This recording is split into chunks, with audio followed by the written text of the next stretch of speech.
నీకు తోడై ఉన్నాడు. మరియా, భయపడకుము, నీవు దేవుని వలన కృప పొందితివి. ఇదిగో, నీవు గర్భము ధరించి కుమారుని కని ఆయనకు యేసు అను పేరు పెట్టుదువు. ఆయన గొప్పవాడే, సర్వోన్నతుని కుమారుడనబడును. నేను పురుషుని ఎరుగని దాననే, ఇది ఎలాగూ జరుగును? పరిశుద్ధాత్మ నీ మీదికి వచ్చును, సర్వోన్నతుని శక్తి నిన్ను కమ్ముకొనును గనుక పుట్టబోవు శిశువు పరిశుద్ధుడై దేవుని కుమారుడనబడును.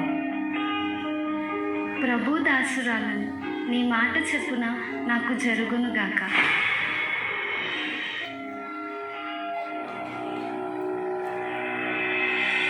ఆమె భర్త అయిన యోసేపు నీతిమంతుడై ఉండి ఆమెను అవమానపరచనులక రహస్యముగా ఆమెను విడనాడని ఉద్దేశించి అతడు ఈ సంగతులను గూర్చి ఆలోచన చేయుచుండగా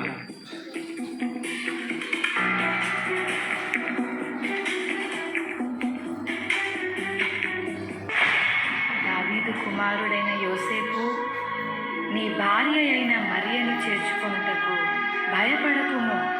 ఆమె గర్భము ధరించినది పరిశుద్ధాత్మ వలన కలిగినది. ఆమె ఒక కుమారుని కనును. తన ప్రజలను వారి పాపముల నుండి ఆయనే రక్షించును గనుక ఆయనకు యేసు అను పేరు పెట్టుదువు. మేలుకొని ప్రభువు దూత తనకు ఆజ్ఞాపించిన ప్రకారం చేసి తన భార్యను చేర్చుకొనెను.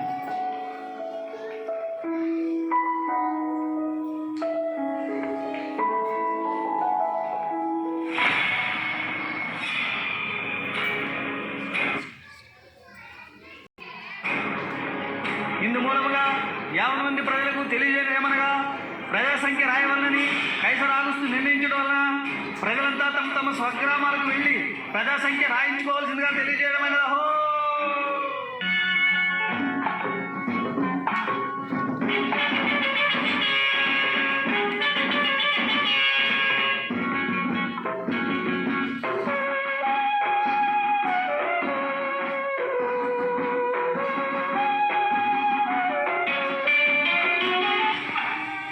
అమ్మా, నా భార్య నిండు చూడదు. మీ ఇంట్లో కొంచెం స్థలం ఇస్తారా? క్షమించండి అయ్యా, మేమే చాలా మంది ఉన్నాం. మా ఇంట్లో మీకు స్థలం లేదు.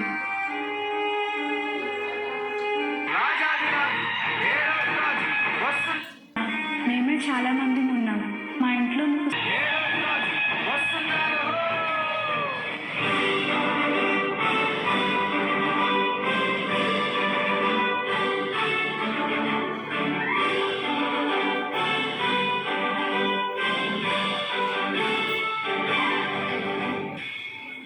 రాజైన హేరోదు దినములలో యూదా దేశపు బెత్లెహేములో యేసు పుట్టిన పిమ్మట, ఇదిగో, తూర్పు దేశ జ్ఞానులు యెరూషలేముకు వచ్చి, యూదుల రాజుగా పుట్టినవాడు ఎక్కడా?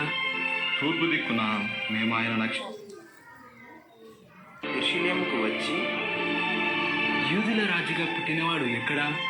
తూర్పు దిక్కున మేము ఆయన నక్షత్రమును చూచి ఆయనను పూజింపవచ్చితిమి. చిత్తం మహాప్రభు. క్రీస్తు ఎక్కడ పుట్టును?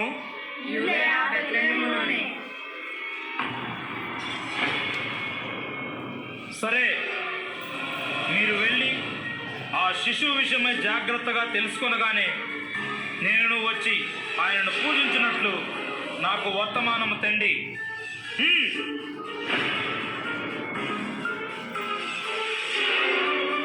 నేను ఓటము ఎరుగని హేరోదు రాజును మరి ఒక రాజును పూజించడమా?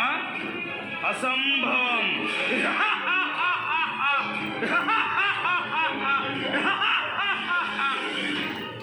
ఆ దేశంలో కొందరు గొర్రెల కాపరులు పొలంలో ఉండి రాత్రి వేళ తమ మందను కాచుకొని చుండగా, ఈరేజా ఈసారి చంపేస్తుందిరా, ఈసారికి గొర్రెలకు చేత ఏట్రా మళ్ళీ ఈరేజా. ఏం చెప్పను రా మల్లేసా, ఈసారికి మనల్ని కాసుకోవడం పెద్ద బాధగా ఉంటే గొర్రెలు కూడా గాయాలేంట్రా. భయపడకుడి, ఇదిగో, ప్రజలందరికీ కలుగబో మహా సంతోషకరమైన సువర్తమానము నేను మీకు తెలియజేయుచున్నాను. దావీదు పట్టణమందు నేడు రక్షకుడు మీ కొరకు పుట్టియున్నాడు. ఈయన ప్రభు అయిన క్రీస్తు. దానికిదే మీ కానవాలు. ఒక శిశువు పొత్తి గుడ్డలతో చుట్టబడి ఒక తొట్టిలో పండుకొని ఉండుట మీరు చూచెదరు. మన కోసమే బెత్లెహేములో యేసయ్య పుట్టాడంట. అవునా మల్లన్న? బెత్లెహేములో మన కోసం యేసయ్య పుట్టాడంట్రా. రండ్రా రండి, ఎలా రండ్రా? త్వరగా యేసయ్య చూద్దాం, పదండి. పదండ్రా, పదండ్రా బాబు, పదండ్రా.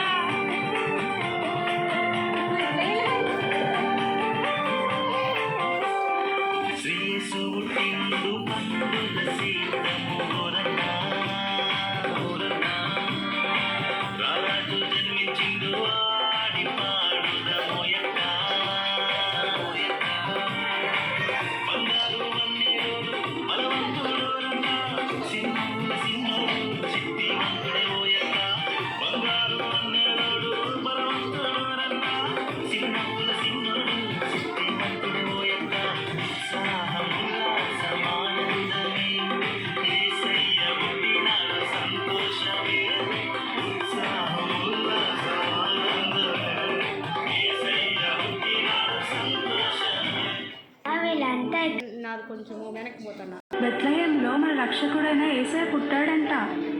అమ్మా ఆ యేసయ్య నాకు కూడా చూపించవా? తప్పకుండా చూపిస్తాను, పద వెళ్దాము.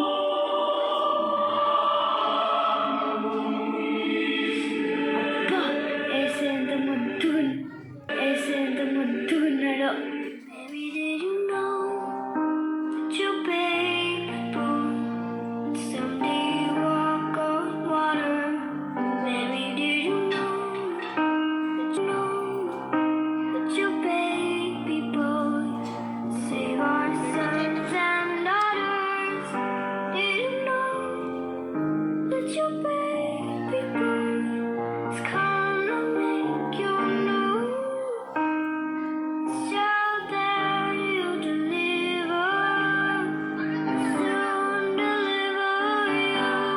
చూశారు కదా మిత్రులారా, చీకటి లోకంలో పాపమనే బంధకాలతో అపవాది చేతుల్లో బందీలుగా ఉన్న ప్రతి మానవుని రక్షించుటకు దేవాతి దేవుడు ఈ లోకానికి ఎన్నో గ్రహాలు, ఖండాలు, దేశాలు దాటుకుంటూ పాపంలో కూరుకుపోయిన నిన్ను రక్షించడానికి తన ఏకైక ప్రియ కుమారుడైన యేసయ్యను మానవునిగా ఈ భూమిపై నీ కొరకు పంపాడు.